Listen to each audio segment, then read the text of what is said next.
Hey, what's up you guys, it's Dorothy and welcome back to my channel. In today's video, we're going to go into chapter 2 of the 113-minute murder by James Patterson and Max Delalo. So let's get right into this video. This video may contain sensitive topics and foul language. If you do not wish to continue, I suggest you click off the video now. You have been warned. The old Jeep rattled slowly down the long 2 minutes 45 seconds I should say.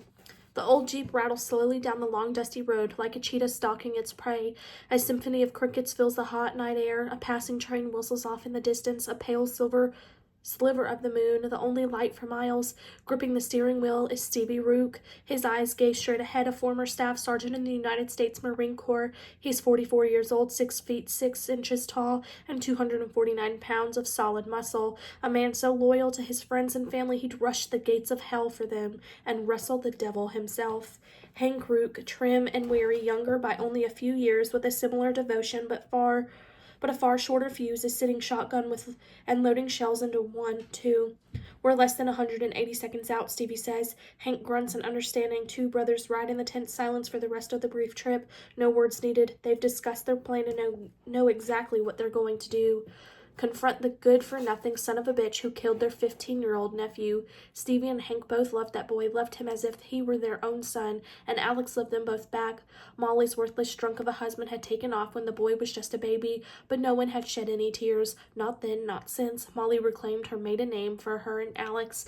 The Rook family was already living together on their big family farm, and with no children of their own, Hank and Stevie stepped right up. The void left by one lousy father was filled by two incredible uncles, and Alex's life was all the better for it.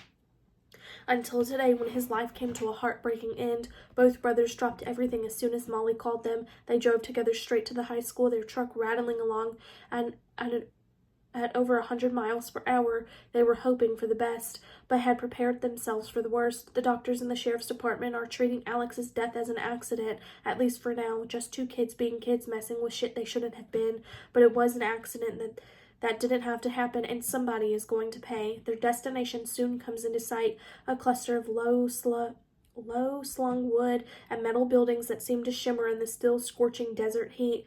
Hank surveys the area with a pair of forest green binoculars. Don't see anyone on patrol. Maybe we can sneak up on him after all. Stevie shakes his head. That bastard knows we're coming. The Jeep comes to a stop in front of a rusty padlocked gate, and the perimeter of the property dotted with dry shrubs and scraggly trees. At the end of a short driveway sits a tumble-down little shack. The man they've come for lives inside. Stuffing his Glock 19 into his belt behind his back, Stevie steps out of the Jeep first, and the blistering desert air hits him like a semi.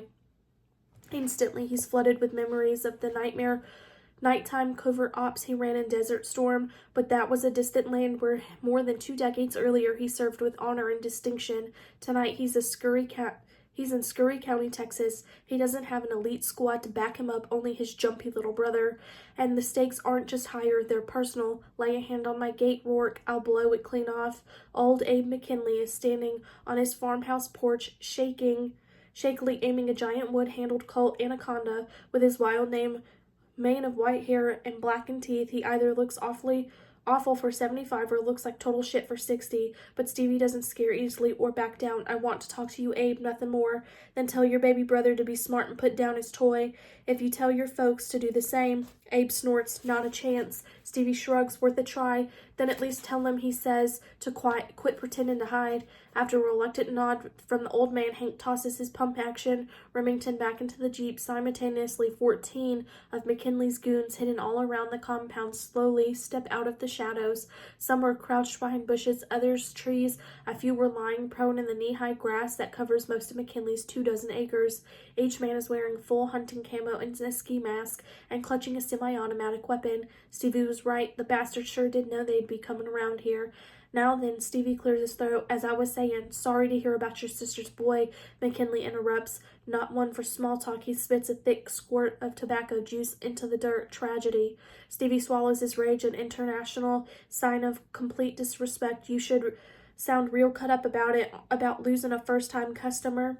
McKinley betrays nothing. I don't know what you mean by that. If you're implying I had anything to do with... Hank's the one who interrupts now. Can't keep his cool like his brother. You got 4 counties hooked on crystal, you cook. He shouts, taking a few steps forward. McKinley's men raise their guns, but Hank doesn't flinch. You're the biggest player from here to Lubbock, and everybody knows it. It means one of y'all. Hank glares at each of the armed men one by one, their fingers tickling their triggers. Sold our nephew that shit and killed him. Put a live grenade in the hand of a child. McKinley just snarls, then turns, then starts heading back inside his house. Stevie, Hank, thanks for stopping by, but don't do it again or I'll bury you out back with the dogs. Like a shot from a rifle. Crack, the screen door slams shut behind him. That is the end of this chapter. I will see you guys in the next video. Bye.